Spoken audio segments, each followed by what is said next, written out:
Very good afternoon, children. Welcome to our today physics section.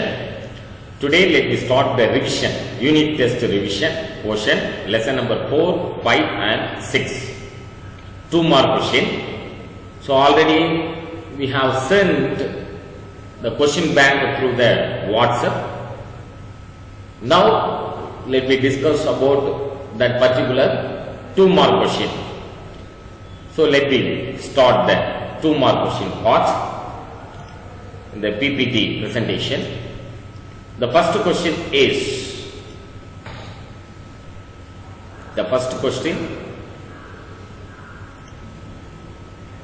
portion for the unit test, lesson number 4 electricity, then lesson number 5 acoustics, then lesson number 6 nuclear physics. 2 mark question. There are 15 2 mark question given your question bank.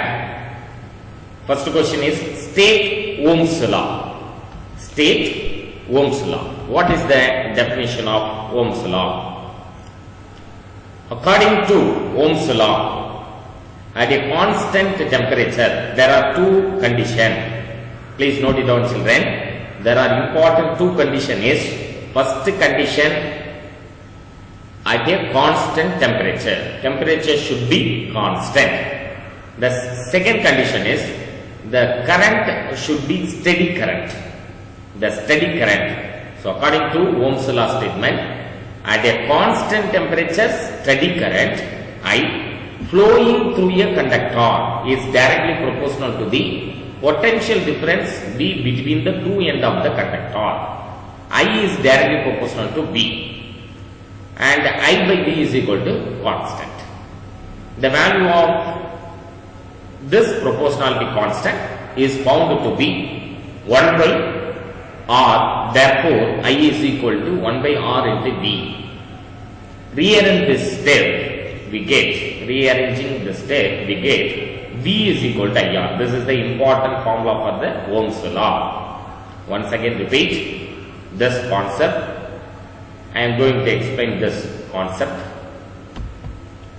through a board. So here, let me consider a conductor. This is the conductor, conducting wire. The statement says, first 2 condition is, at a constant temperature. First condition, at a constant temperature, and second condition is steady current. At a constant temperature, steady current passing through this conductor is directly proportional to the potential difference between the 2 ends of the conductor. So this is the potential difference. So first condition is the law states that at a constant temperature, steady current flowing through this conductor is directly proportional to the potential difference. This is the potential, positive and negative. Potential difference between the 2 ends of the conductor. So it is represent. The formula V is the potential difference, I is represent current, then R is represent resistor. So V and I and R, 3 terms are very important terms in this statement. V for potential difference, I for current, then R is indicated resistance. Here this potential difference is directly proportional to the current. Potential difference is directly proportional to the current, because when the potential difference increases, the current also increases.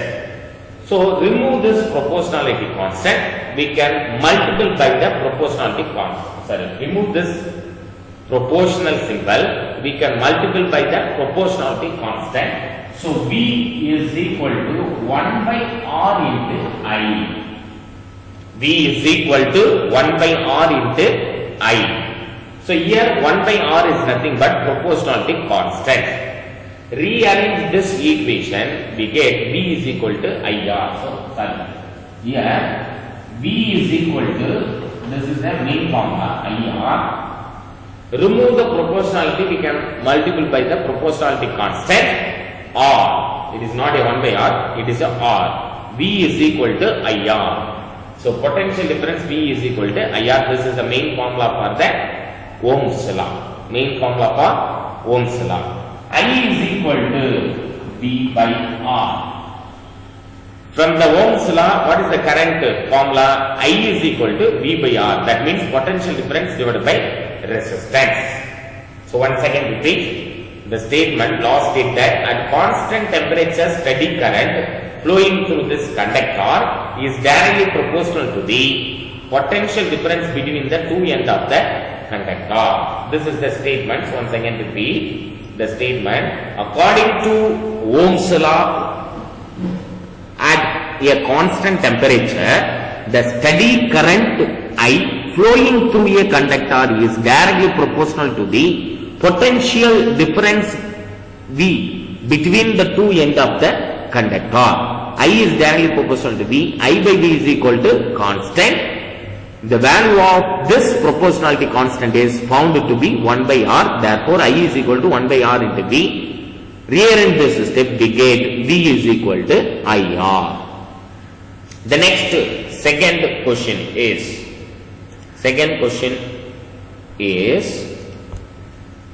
why is tungsten metal used in bulbs but not in fuse wire? So this is very important question, children.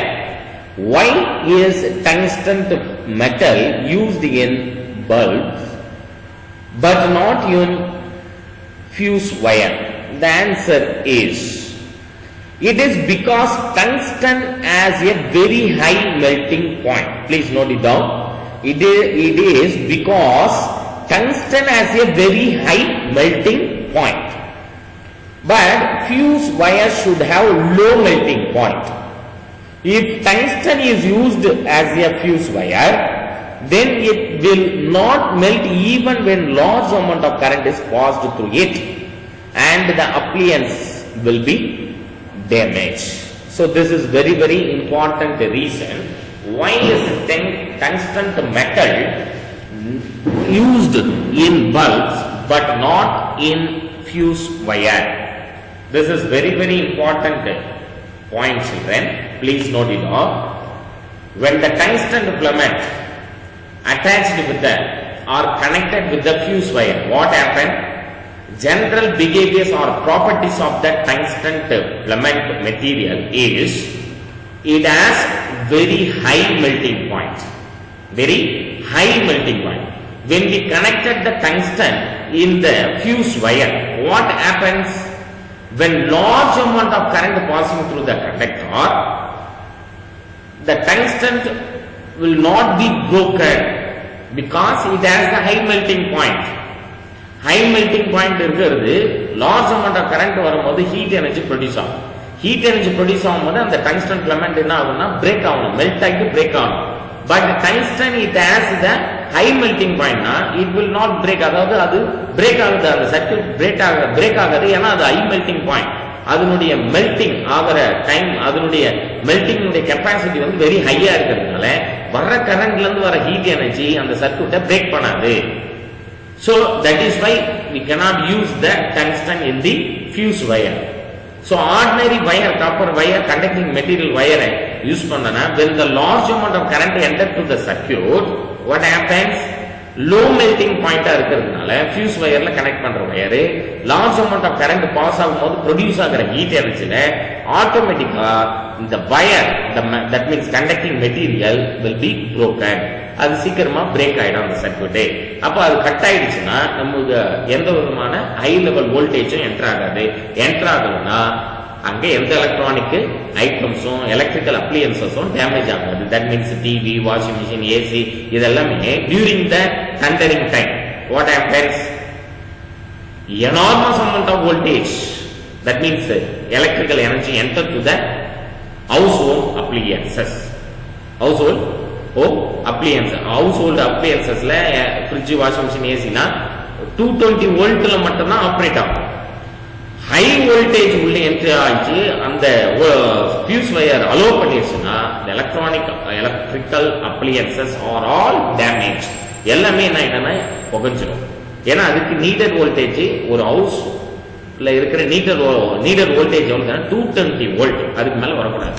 அதை break பண்ணி உள்ள அனுப்புறவர் தான் fuse wire character. அதுல இப்ப tungsten filament material which is connected to in the fuse wire circuit means tungsten, it has the high melting point, so this is allow the more or enormous amount of voltage through the circuit.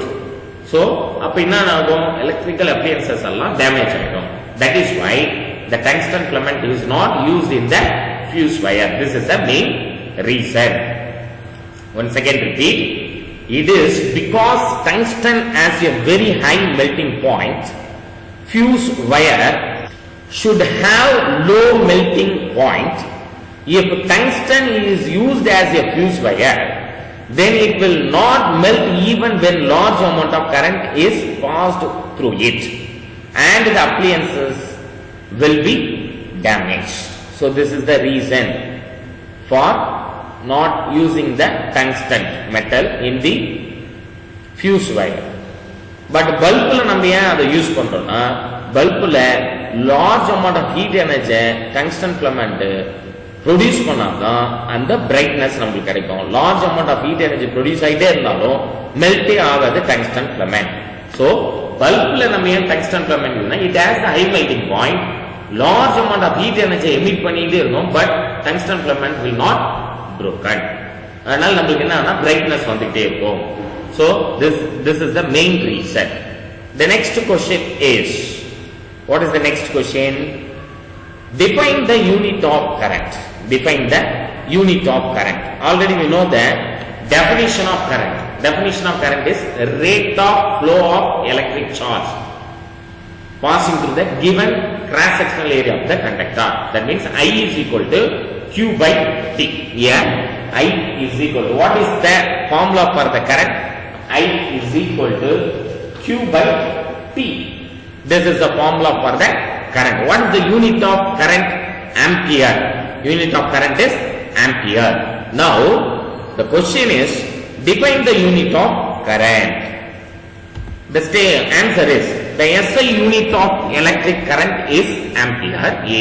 The current flowing through a conductor is said to be 1 ampere.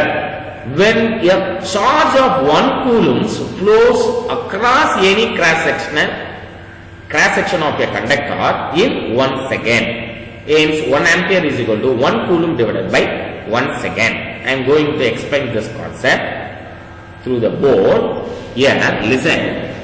1 unit of current is defined as the charge should be flow in the circuit 1 coulomb of charge flowing through the circuit at 1 second per 1 second. It is called 1 ampere current.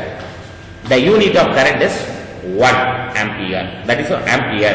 So 1 unit of current is nothing but 1 ampere current flowing through the circuit. That means 1 coulomb of charge flowing through the circuit per 1 second is called 1 ampere current. That means unit of current. Once again repeat the statement. The current flowing through the conductor is said to be 1 ampere when a charge of 1 coulomb flows across any cross section of a conductor in 1 second. Hence 1 ampere is equal to 1 coulomb divided by 1 second. This is the statement of electric current, SI unit of current. The next question is,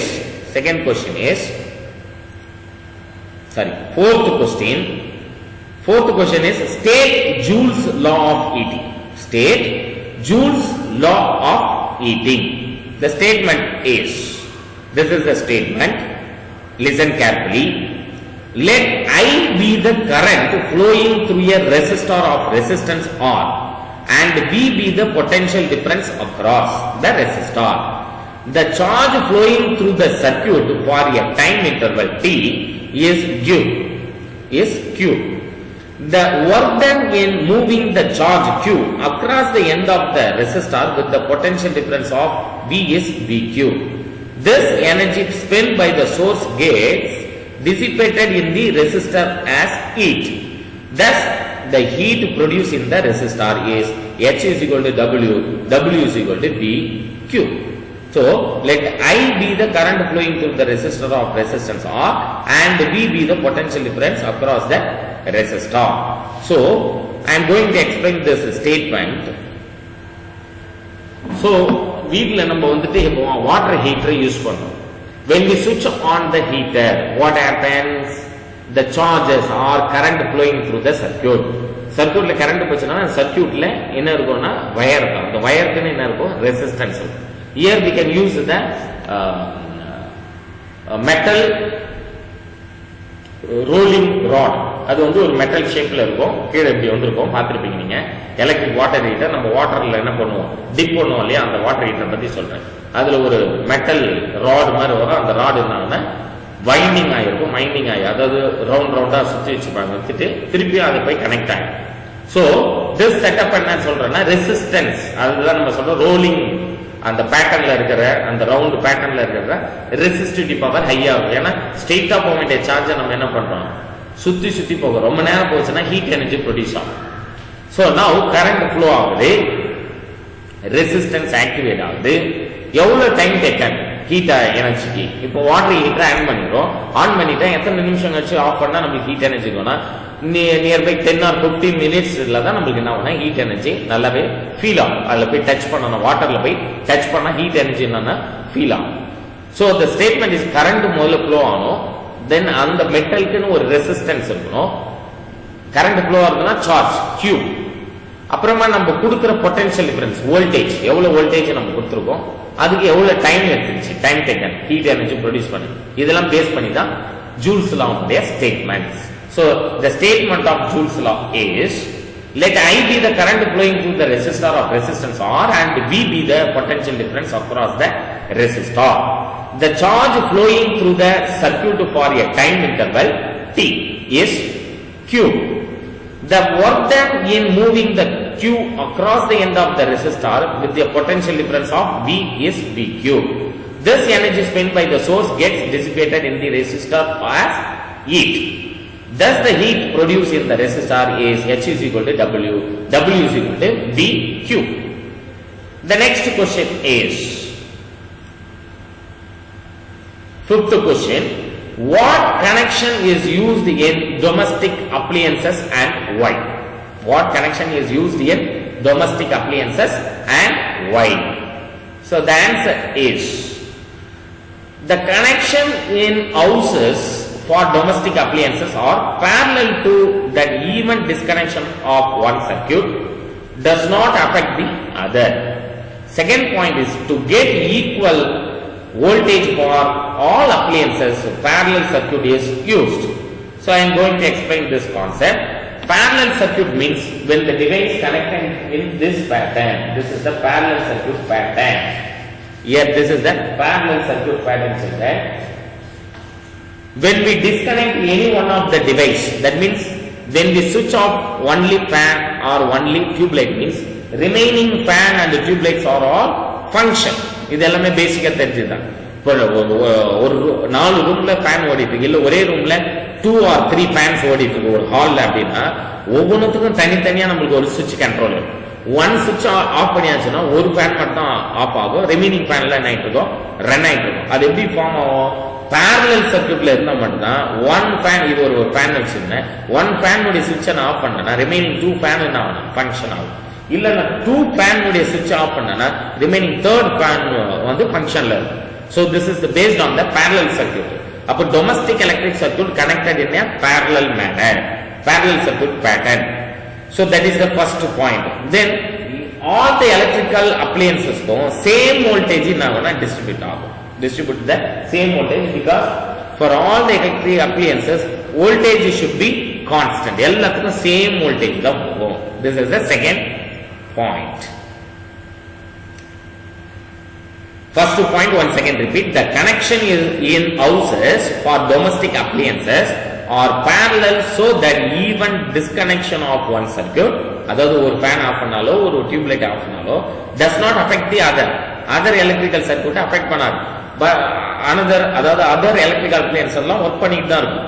இப்போ ஒரு சுவிட்ச் போர்ட்லயே பாத்தீங்கன்னா fridge, fan, tubelight இதெல்லாம் connect பண்ணிப்போம். ஃபேனை மட்டும் of பண்ணா fridge work ஆகிட்டு தான் இருக்கும், டியூப்லைட் ஆன்ல தான் இருக்கும். இல்ல ஃபேனையும் டியூப்லைட்டையும் ஆஃப் பண்ணிட்டாலும் ஃப்ரிட்ஜ் ஒர்க் ஆகிட்டு தான். எப்படி நடக்குது இந்த ப்ராசஸ் அப்படின்னு கேட்டீங்கன்னா, எப்படி நடந்துச்சு இந்த ப்ராசஸ்? ஃப்ரிட்ஜ் மட்டும் ஃபங்க்ஷன் ஆயிருக்கும், டியூப்லைட்டும் ஃபேனை மட்டும் ஆஃப் பண்ணிருக்கும். அப்படின்னா பேரலல் சர்க்யூட்ல இருந்தா மட்டும் தான், இந்த பேட்டர்ன்ல இருந்தா மட்டும் தான் நமக்கு ஃப்ரிட்ஜ் அண்ட் ஃபேனை ஆஃப் பண்ணுவாங்க. சாரி, டியூப்லைட் ஃபேனை ஆஃப் பண்ணியாச்சுன்னா ஃப்ரிட்ஜ் ஃபங்க்ஷன் ஆயிடுச்சு. So the pattern of circuit is parallel circuit. First point. Then second point, to get equal voltages for all appliances, parallel circuit is used. Equal circuit எல்லாத்துக்கும் போகணும்ன்றதுக்காக தான் parallel circuit use பண்றோம். The next question is, mention two cases in which there is no Doppler effect is in sound. Mention two cases in which there is no Doppler effect in sound. The answer is, first one is when source S and listener L both are at rest. Both are at rest. Second one is when source and L move in such a way that distance between them remains constant. So the question is, once again repeat the question. What is the question? There is no Doppler effect in sound. Doppler effect வராதுக்கான reason, அதாவது எந்த கேஸ்ல எல்லாம் Doppler effect நம்ம find out பண்ண முடியாது. When source and listener L both are at rest, ரெண்டு பேருமே சேம் டிஸ்டன்ஸ்லயே இருக்காங்க. அதாவது டிஸ்டன்ஸ் வந்து ஒரு பர்டிகுலர் கான்ஸ்டன்ட் டிஸ்டன்ஸ்ல இப்படியே இருக்காங்க. Rest position. சோர்ஸ் இங்கே தான் இருக்காரு, அப்சர்வரும் இங்கே தான் இருக்கு, லிசனரும் இங்கே இருக்காரு. ரெண்டு பேர்கிட்ட எந்த டிஸ்டன்ஸ்லயும் சேஞ்சஸே இல்லை, ரெண்டு பேரும் கான்ஸ்டன்டா இருக்காங்க. there is no Doppler effect. Doppler effect function and is not happening. Then second point is when S and L move in such a way that distance between them remains constant. That means source இங்க இருக்காரு, listener இருக்காங்க, இவங்க ரெண்டு பேரும் same டிஸ்டன்ஸ்ல அப்படியே move பண்ணிட்டு இருக்காங்க. அதாவது source at rest, listener at மூவ்னா close together, or listener at rest, source move towards to லிசனர்னா த டிஸ்டன்ஸ் டிக்ரீசஸ். அந்த மாதிரி ஆகாம ரெண்டு பேரும் கான்ஸ்டன்டா அப்படியே சேமா இப்படி மூவ் பண்ணிட்டே இருக்காங்கன்னா there is the distance between the listener and source should be maintained the same distance. Same டிஸ்டன்ஸ்ல இப்படியே மூவ் பண்ணிட்டே இருந்தாங்கன்னா அப்போ என்னன்னா டாப்லர் எஃபெக்ட் நம்மளுக்கு கிடைக்காது. So the answer is, once again repeat, first point is when source S and listener L both are at rest. Second point, when source and L listener move in such a way that distance between them remains constant.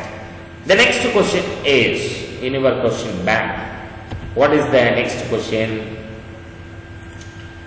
What will be the frequency of sound having 0.2 meter and its wavelength lambda when it travels with a speed of 331 meter per second? So what will be the frequency? Now let me find out the value of frequency. The formula is, given data is I is equal to 0.2 meter. Then velocity, that means I means lambda is equal to, it is not a I, this is the lambda symbol, it is a small mistake. Lambda, wavelength is equal to 0.2 meter. Then velocity of sound is V is equal to 331 meter per second. What is the formula? V is equal to n lambda. This is the formula. V is equal to, velocity is equal to frequency into wavelength. Now rearrange the system. N is equal to V by lambda, because this lambda goes to left hand side, means it will move towards to denominator. So n is equal to V divided by lambda. So what is the value of V and lambda? Just substitute, we get the answer. N is equal to, V value is 331 meter per second divided by lambda value is 0.2 meter. So cancel these two terms, we get 1655 hertz. Hertz is the unit of frequency. So the answer is 1655 heads. The next question is, in your question bank, explain why the ceiling of concert halls are curved. Explain why the ceiling of explain why the ceiling of concrete halls are curved. So the answer is, during rainy days, when a person is talking at one focus, his voice can be heard distinctly at the other focus. It is due to the multiple reflection of sound waves from the curved halls. So when a person is talking at one focus, his voice can be heard distinctly at the other focus. It is due to the multiple reflection of sound waves from the curved walls. I am going to explain. This is the wall curved pattern. Means when the person standing here, the person only focus at one point, one place focus பண்றதா the voice and the voice travel ஆயிட்டு இந்த curved wall போய் படும்போது பட்டதோனே நிறைய reflection produce ஆகி அந்த reflection உட்கார்ந்திருக்க ஆடியன்ஸ்க்கு ஈக்குவலா போயிட்டு இருந்தாங்கன்னா ரீச் ஆகும். That is why we maintain the curved shape of walls. So that is the main reason. Once again repeat the answer. When a person is talking at one focus, his voice can be heard distinctly at the other focus. It is due to the multiple reflections of sound waves from the curved walls. The next question is, why does sound travel faster on a rainy day than on a dry day? This is very interesting question. Why does sound travel faster on a rainy day than on a dry day? During the rainy days, the moisture content is more in the atmosphere and speed or velocity of sound. So during the rainy days, the moisture content is more in the atmosphere. This is the main reason for the sound travel faster on a rainy day than on a dry day. So the reason is the most value of moisture. That means the moisture content is more in the atmosphere. So that is why the sound travel faster on a rainy day than on a dry day. The next question is, what is the minimum distance needed for an echo? What is the minimum distance needed for an echo? So the minimum distance needed for an echo is 17.2 meter. The minimum distance needed for an echo is 17.2 meter. The next question is, define critical mass. Define critical mass. The answer is, the minimum mass of the fission material necessary to sustain the chain reaction is called critical mass, short form MC. It depends on the nature, density and the size of the fissile material. So fission process நடக்கணும்னா fission heavier nuclei splitting up of two or more lighter nuclei மாறுறதுதான் fission process. So in the fission process நடக்கிறதுக்கு neutron is very necessary or needed for fission process. So at least one neutron is available to initiate the fission process. That particular size and shape of the element is called, that nuclei is called critical mass, and the condition is also, once again repeat the statement, the minimum mass of the fissile material necessary to sustain the chain reaction is called critical mass. So fissile material na enna theriyala, சீக்கிரமா என்ன பண்றது, disintegration ஆகிற material, அதான் fissile material. Fission நடக்கிறது, fission radiation emit பண்ணிட்டு, what is mean by fission process na radiation, alpha beta gamma rays radiation emit ஆகும். அப்ப அந்த mass of the material, fissionable material, எதுக்கு fission processக்கு நீடனான material அந்த சைஸ்ல அந்த மாஸ்ல இருந்ததுனா it is called critical mass. So that is the statement. Minimum mass of the fissile material necessary to sustain the chain reaction is called critical mass. It depends on the nature, density and the size of the fissile material. The next, what is stellar energy? Next question is, what is stellar energy? Fusion reaction that takes place in the core of sun and other stars result in an enormous amount of energy, which is called as stellar energy. Thus, nuclear fusion or thermonuclear reaction is the source of light and heat energy in the sun and other stars. I am going to explain this concept.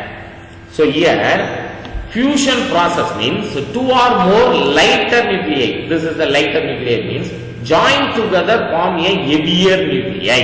This is called fusion process. Nuclear fusion.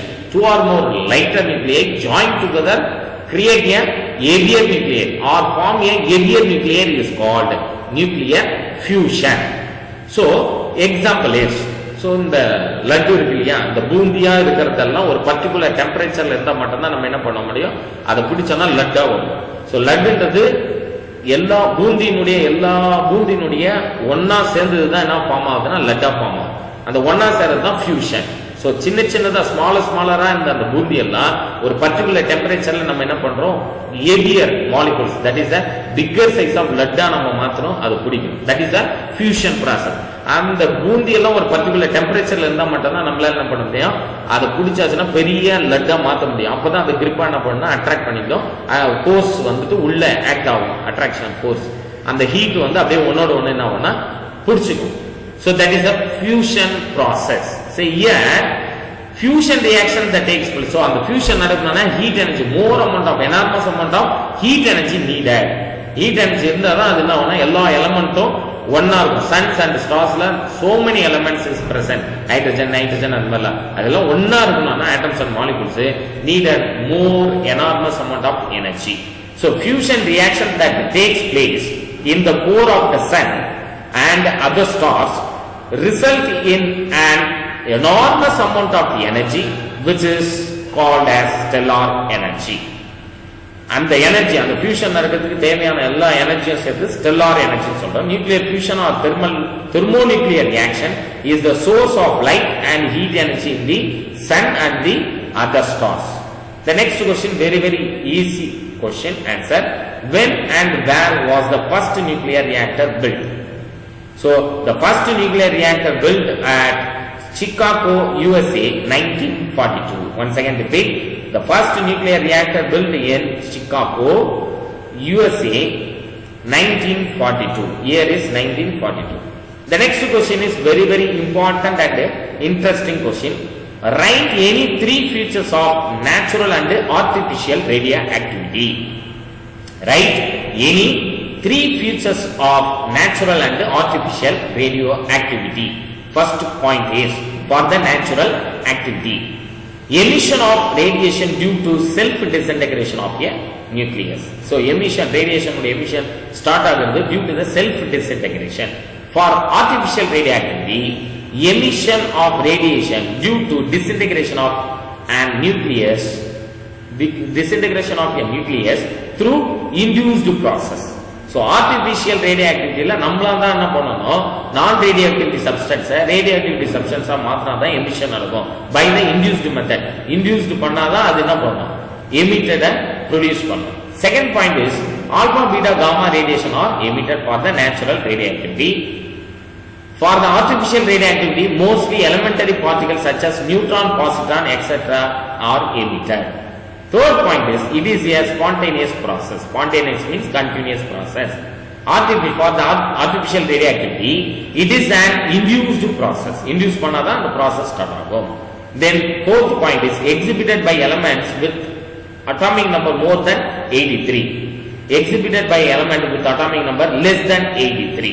For the natural radioactivity, atomic number greater than 83 ஆகணும். For the artificial radioactivity less than 83 இருந்தா கூட emission நடக்கும். Induced methodல நம்ம அது greater than 82 மாத்திக்கலாம். The last point is this cannot be controlled. Natural radioactivity this cannot be controlled. Artificial radioactivity, this can be controlled. This can be controlled. The next last question is, this is very very important question, children. Very important question. Last question, 15th question. Give the functions of controlled rods in a nuclear reactor. Give the functions of controlled rods in a nuclear reactor. The answer is, control rods are used to control the number of neutrons in order to have sustained chain reaction. Mostly boron or gadmium rods are used as control rods. They absorb the neutrons. So I am going to explain this concept. In nuclear reactor, container இருக்கும், அந்த containerல I am going to explain this concept. Very interesting concept. Why the control rod is used in the nuclear reactor? What is the uses of control rods? So this is the container. The uranium substance are filled in this container. What happens? Neutron only initiated the nuclear fission process. Neutron போயிட்டு இந்த uranium substance fission process initiate பண்றது சொல்லுது. So number of neutrons increase ஆக fission process uncontrolled ஆகும். That means enormous amount of energy produce ஆச்சுன்னா இந்த container என்ன blast ஆகும். container வெடிச்சு sir. So number of counting, அதாவது நம்பர் ஆஃப் நியூட்ரான்ஸை கண்ட்ரோல் பண்றதுக்கு தான் நம்ம கண்ட்ரோல் ராட்ஸ் இதுல என்ன பண்ணுவோம்னா இன்செர்ட் பண்ணுவோம். கண்ட்ரோல் ராட்ஸ் என்ன பண்ணுவோம், இது வந்து கண்ட்ரோல் ராட்ஸ். இந்த கண்ட்ரோல் ராட்ஸ் உள்ள இன்செர்ட் பண்ணா என்ன நடக்கும்? ப்ரொடியூஸ் ஆகிற நியூட்ரான் வந்து ப்ரொடியூஸ் ஆகிட்டே இருக்கும் இல்லையா, இனிஷியேட் பண்றதுக்கு nuclear fission. More number of neutrons வந்து ப்ரொடியூஸ் ஆகாதபடி இருக்கிற நம்பர் ஆஃப் நியூட்ரான்ஸை லெஸ்ஸா மாத்துறதுக்கு இருக்கிற நம்பர் ஆஃப் நியூட்ரான்ல சம் நியூட்ரான்ஸ் என்ன பண்ணும், அப்சர்வ் பண்ணும். அப்ப control rod neutrons value absorb பண்ணிச்சுன்னா ஃபர்தரா நடக்கிற நியூக்ளியர் ஃபிஷன், நிறைய நியூக்ளியர் ஃபிஷன் ப்ராசஸ்ல வர்ற நிறைய அமௌண்ட் ஆஃப் எனர்ஜி, ஹீட் எனர்ஜியை கண்ட்ரோல் பண்றதுக்கு தான் கண்ட்ரோல் ராடை யூஸ் பண்றோம். The material, what are the material used in the control rod? Boron or gadmium. So control rods are used to control the number of neutrons in order to have sustained chain reaction. Mostly boron or gadmium rods are used as control rods. They absorb the neutron. So 15 question answer discussed in this video for your unit test. So this is the question answer for your question bank. Already we have sent through the WhatsApp. There are 15 2-mark question and how many 5-mark question? 5-mark question is 5 5-mark question sent through the WhatsApp message. So here this video, it is very useful to prepare for your unit test. Lesson number 4 and lesson number 5, lesson number 6, 3 lessons 2 marks are completely finished in this video, children. So in this video totally 15 2-mark question, unit test question bank question answer 15 2-mark question completed. So please watch this video from beginning to the end. So this is very very useful for write the unit test. This video, it is very very useful for writing your unit test. Please watch this video. Thank you very much, children. Thank you very much for your cooperation.